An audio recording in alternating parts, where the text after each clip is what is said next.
भक्तगणों, आज आपको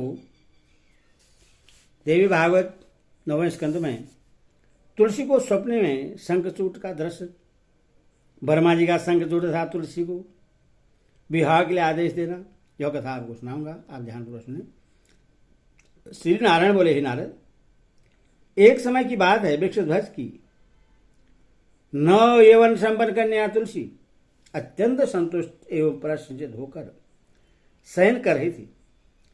उस समय कामदेव ने उस पर अपने 5 बाण चला दी। पुष्प तथा चंदन से अनुलिप्त अंग वाली वह कन्या कामदेव के पुष्प बाण से ही परितप्त हो गई। उसका सारा अंग पुलकित हो उठा। उसके शरीर में कंपकंपी होने लगी और इसकी आंखें लाल हो गई। वह क्षण भर में सूख जाती थी और दूसरे क्षण में मूर्छित हो जाती थी।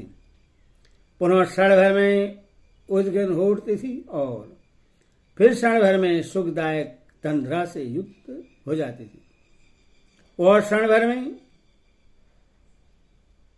उत्पत्त हो जाती थी और फिर तुरंत प्रश्न हो जाती थी। क्षण भर में सचेत हो जाती थी और क्षण में विषादग्रस्त हो जाती थी। वह कभी सैया से उठती हुई, कभी क्षण भर में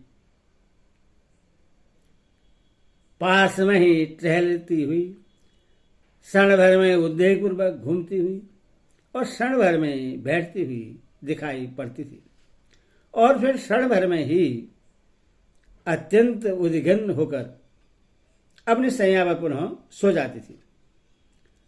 पुष्प तथा चंदन से सुसज्जित सैया उससे कांटों जैसी लगने लगी। दिव्य सुख और सुंदर फल तथा जल उसके लिए विषतुल्य हो गए। उससे अपना भव्य भवन बिल के समान, शरीर के कोमल वस्त्र अग्नि के समान और मस्तक का सिंदूर दुखदायी वर्ण के समान लगने लगा। थोड़ी देर में तंद्रा की अवस्था में उस साध्वी तुलसी ने सुंदर वेश धारण किए हुए अपने सभी अंगों में चंदन लगाते हुए तथा रत्नमय आभूषणों से अलंकृत एक सुंदर युवा अवस्था वाले मुस्कान युक्त तथा परम रसिक पुरुष को देखा। माला से सुशोभित वो युवक उसके मुख कमल का पान करने के लिए उसकी ओर आ रहा था। वह निरंतर रति क्रीड़ा संबंधी कथाएं कह रहा था और मधुर मधुर बोल रहा था तथा सहसा अपनी भुजाओं में आलिंगन करके सैया पर विहार कर रहा था। कुछ ही क्षणों में वह चला गया और फिर पास आ गया। इसके बाद पुनः जाते हुए उस युवक ने तुलसी से कहा, तुलसी ने कहा, हे प्राणनाथ, आप कहाँ जा रहे हैं? बैठ जाइए। तत्पश्चात जाग जाने पर वह तुलसी बार बार विलाप करने लगी। हे नारद, इस प्रकार यह अवस्था को प्राप्त कर वह तुलसी वहीं पर स्थित रही। शंखचूड जेगिसबई मुनि से श्री कृष्ण का मनोहर मंत्र प्राप्त करके और उस मंत्र को पुष्कर क्षेत्र में सिद्ध करके महान योगी हो गया था। सभी मंगलों का भी मंगल करने वाले उस कवच को गले में बांधकर और ब्रह्मा जी से जो तुम्हारे मन में अभिलक्षित हो वह पूर्ण हो जाए, ऐसा वर प्राप्त कर वह शंखचूड भी ब्रह्मा जी की आज्ञा से बद्रीवन आ गया। हे मुनि, तुलसी ने आते हुए शंखचूड को देख लिया। वह 9 यौवन से संपन्न था। उसकी कांति कामदेव के समान थी। उसका वर्ण सफेद चंपा की आभा के समान था। वह रत्नमय आभूषणों से सुशोभित थी। उसका मुखमंडल शरद पूर्णिमा के चंद्रमा के समान था। उसके नेत्र शरदकालीन कमल सदृश थे। वह अमूल्य रत्नों से निर्मित विमान पर विराजमान था। वह अत्यंत मनोहर था। 2 रत्नमयी कुंडलों से उसका गढ़स्थल शोभायमान था। उसने पारिजात पुष्पों की माला धारण कर रखी थी। उसका मुखमंडल मुस्कान से भरा हुआ था और उसका स्वांग कस्तूरी कुमकुम में युक्त तथा सुगंधित चंदन से अनुलिप्त था। ऐसे ही शंखचूड़ को अपने पास देकर वस्त्र से अपने मुख ढककर मुस्कुराती हुई तथा कटाक्ष के साथ बार बार उसकी ओर देखती हुई तुलसी ने नव मिलन के कारण लज्जावश अपना मुख नीचे की ओर झुका लिया। उसका चंद्र सदृश मुख शरद पूर्णिमा के चंद्रमा से भी लज्जित कर रहा था। बहुमूल्य रत्नों से निर्मित निपुरों की पंक्ति से वह सुशोभित हो रही थी।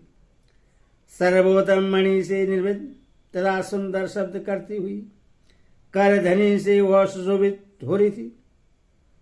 वह मालती के पुष्पों की माला से संपन्न केश पाश धारण किए हुए थी।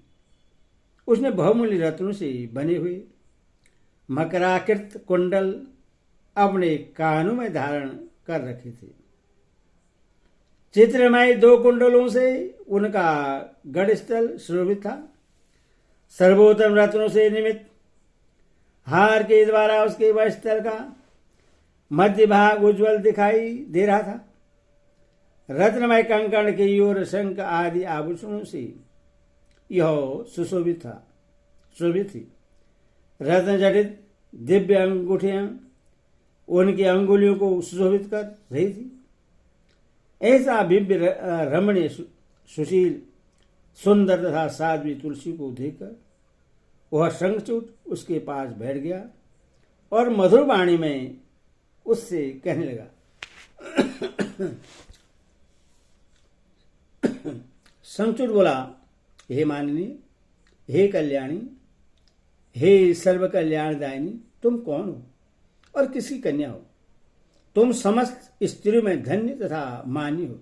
हे सुंदरी, स्तुत हुए मुझ सेवक से वार्तालाप करो। शंखचूड़ का यह वचन सुनकर सुंदर नेत्र वाली तथा कामायुक्त तुलसी उस काम पीड़ित शंखचूड़ से मुस्कुराते हुए तथा नीचे की ओर मुख झुकाकर कहने लगी।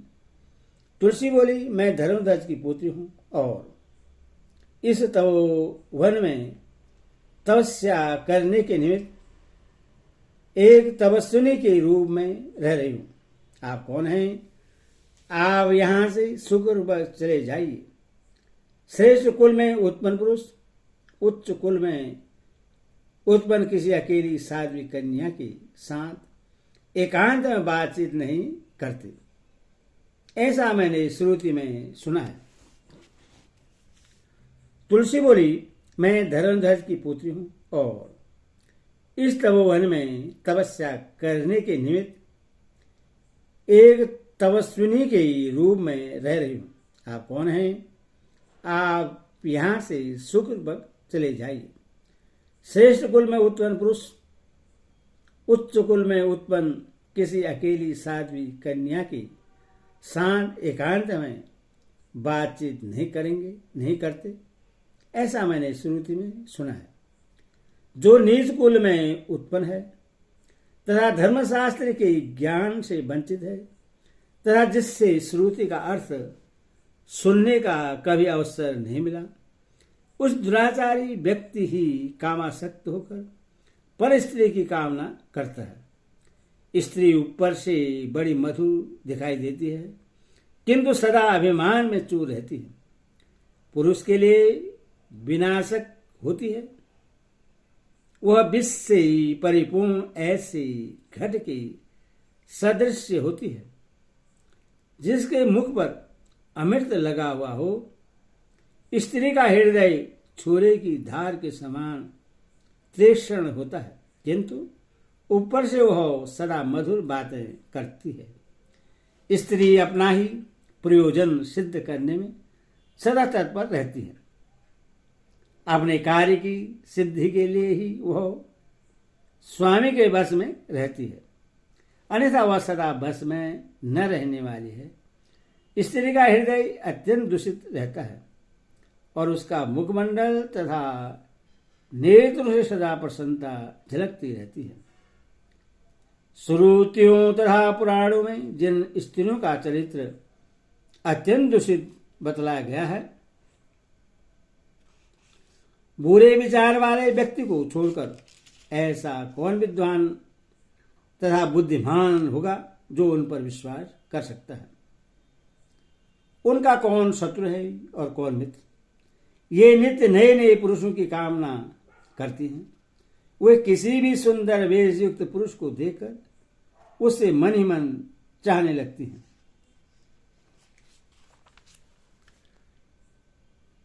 वे बाहर से अपना हित साधने के लिए अपने सतीतत्व का प्रयत्नपूर्वक प्रदर्शन करती है, किंतु वास्तव में सदा कामातुर रहती है।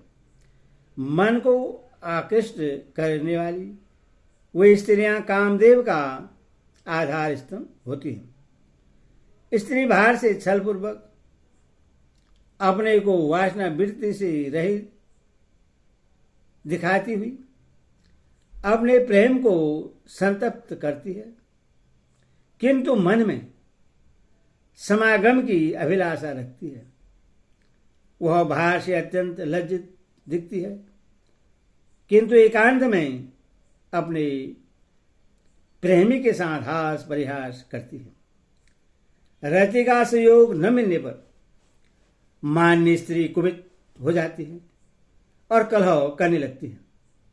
यथेष्ट संभोग से स्त्री प्रसन्न रहती है और स्वलभ संभोग से दुखी हो जाती है। स्त्री स्वादिष्ट भोजन और शीतल जल की अपेक्षा सुंदर रस गुणी तथा युवक पति को ही आकांक्षा अपने मन में रखती है। स्त्री अपने पुरुष से भी अधिक स्नेह रसिक पुरुष पर रखती है।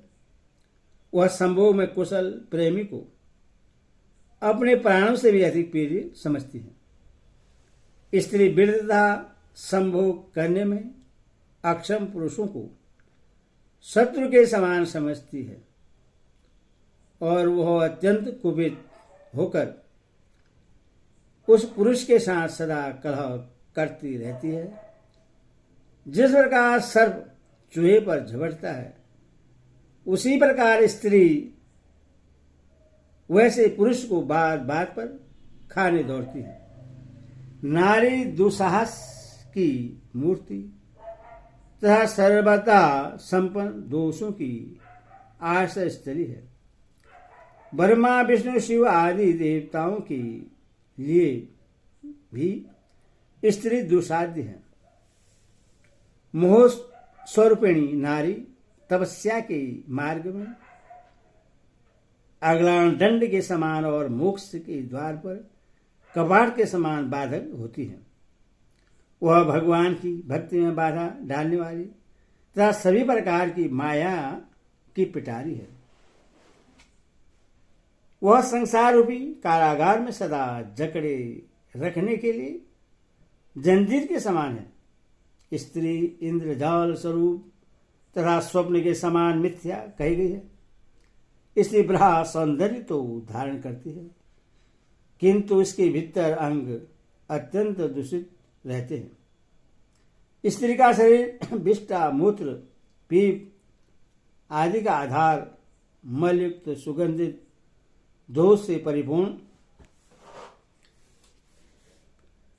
रक्त रंजित तथा अपवित्र रहता है।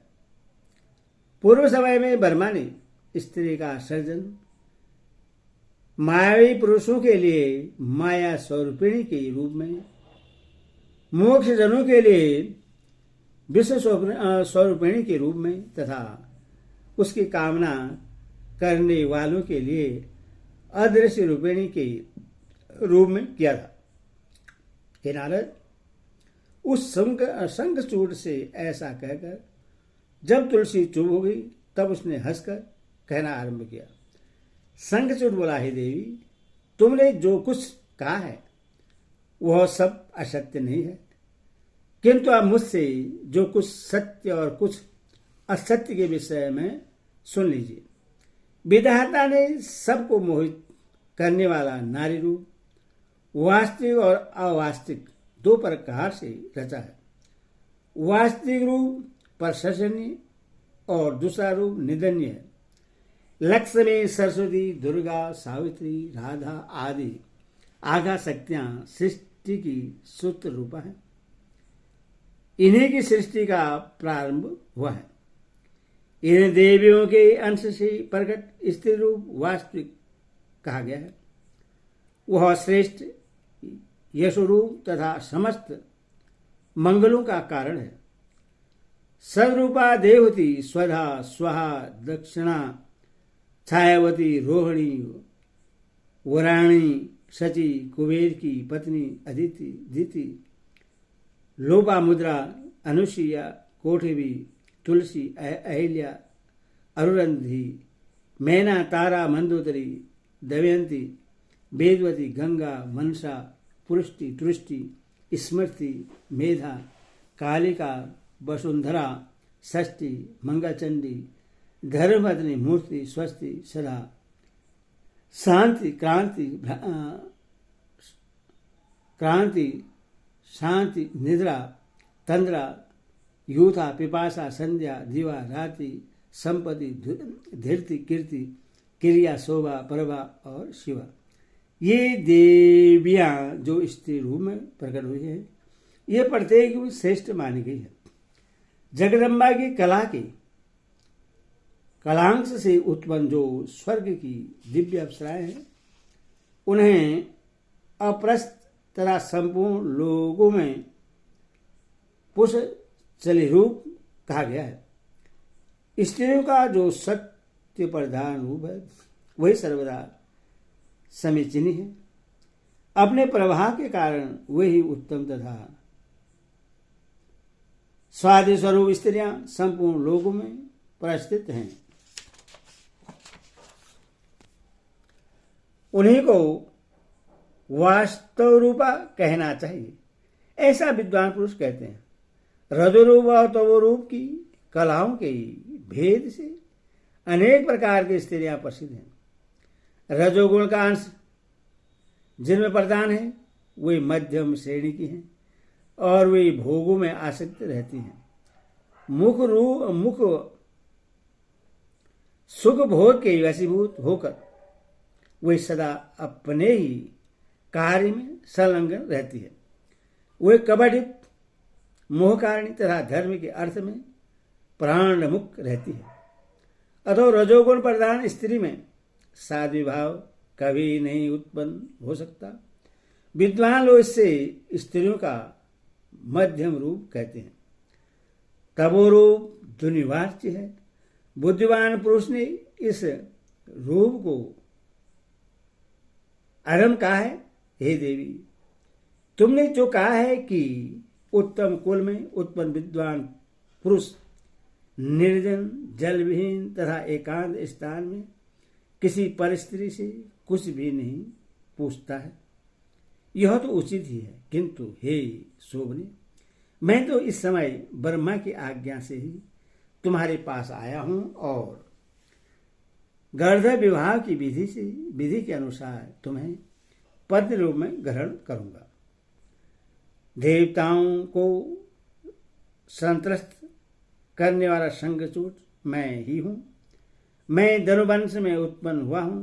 विशेष बात यह है कि पूर्व जन्म में मैं श्रीहरि के साथ उनके पादश रूप में रहने वाले 8 गोपों में सुदामा नामक एक गोप था। देवी राधिका के साथ से इस समय मैं धर्मेंद्र बन गया हूं। कृष्ण के मंत्र के प्रभाव के कारण मैं पूर्व जन्म की सभी बातें जानता हूं। तुम्हें भी अपने पूर्व जन्म की बातों का स्मरण होगा कि तुम उस समय तुलसी थी और श्री हरि ने तुम्हारे साथ विवाह किया था और वही तुम राधिका के कोप के कारण भारत भूमि पर उत्पन्न हुई हो। उस समय मैं तुम्हारे साथ रमण करने के लिए बहुलायित था, किंतु राधिका के भय के कारण ऐसा नहीं हुआ। हे महामुनि, इस प्रकार कहकर जब वह शंखचूर चूर हो गया तब प्रसन्नता से युक्त तुलसी ने हंसते हुए कहना आरंभ किया। तुलसी बोली, इस प्रकार के सदी चार संपन्न बिग पुरुषी विश्व में सदा प्रशंसित होते हैं। कोई स्त्री काम से प्रेरित होकर ऐसे ही पति को सदा अभिलाषा रखती है। आप जैसे उत्तम विचार वाले पुरुष से मैं निश्चित ही इस समय पराजित हो गई हूं। निर्दयनीय तथा अपवित्र पुरुष तो वह होता है जो स्त्री के द्वारा जीत लिया गया हो। पितृगण, देवता और बांधव ये सब लोग स्त्री के द्वारा पराभूत व्यक्ति की निंदा करते हैं तथा माता, पिता एवं भ्राता भी स्त्रीजित मनुष्य की मन निंदा करते रहते हैं। शास्त्र में विविध है कि जन्म और मृत्यु जनित अशौच से ब्राह्मण 10 दिनों में, क्षेत्रीय 12 दिनों में, वैश्य 15 दिनों में, शूद्र 1 मास में तथा वर्णशंकर अपनी मार्त कुल परंपरा की आचार के अनुसार शुद्ध हो जाता है। किंतु स्त्री से पराजित व्यक्ति सर्वदा अपवित्र रहता है। जो चिता दहन के काल में ही वह शुद्ध होता है। स्त्रीजित मनुष्य के पितर उनके द्वारा प्रदत्त पिंड तथा तर्पण को इच्छानुसार ग्रहण नहीं करते और देवता भी उसके द्वारा अर्पित पुष्प, जल आदि को स्वीकार नहीं करते हैं। जिसके मन को स्त्रियों ने हर लिया हो उसके ज्ञान, तब, जप, होम, पूजन, विद्या अथवा यश से क्या प्रयोजन। आपकी विद्या का प्रभाव जानने के लिए ही मैंने आपकी परीक्षा की है, क्योंकि कोई स्त्री किसी पुरुष की समय परीक्षा करके ही पति रूप में उसका वर्ण करती है। जो मनुष्य गुणहीन, वृद्ध, अज्ञानी, दरिद्र, मूर्ख, रोगी, नीच, परम क्रोधी, अत्यंत कटु वचन बोलने वाला, पगु, अंगहीन, अंधे, बहरे, जड़, गूंगे, नपुंसक तुल्य तथा पापी वर्ग को अपनी कन्या देता है, वह ब्रह्महत्या के पाप का भागी होता है। शांत, गुणी, युवक, विद्वान तथा सदाचारी वर्ग को अपनी पुत्री अर्पण करने से मनुष्य को 10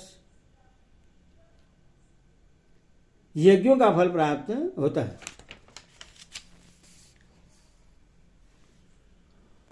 कोई कन्या का पालन पोषण करके यदि उससे भेज देता है तब धन के लोभ से कन्या का विक्रय करने वाले उस मनुष्य को कुंभिपाक नरक में जाना पड़ता है।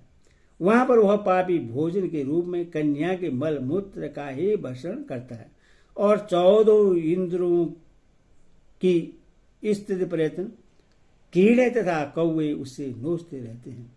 तदनंतर वह फिर से जन्म प्राप्त करता है और अनेक रोगों से ग्रस्त रहता है। वह दिन रात मांस ढोता और मांस विक्रय करता रहता है। यह निश्चित है कि तपोनिधि। इस प्रकार कहकर देवी तुलसी चुप हो गई। ब्रह्मा बोले, हे शंखचूड़, तुम इसके साथ क्या बातचीत कर रहे हो? गार्ध विवाह की विधि के अनुसार अब तुम इसे स्वीकार कर लो, क्योंकि तुम पुरुष में रत्न हो और वो साध्वी तुलसी भी स्त्रियों में रत्न है।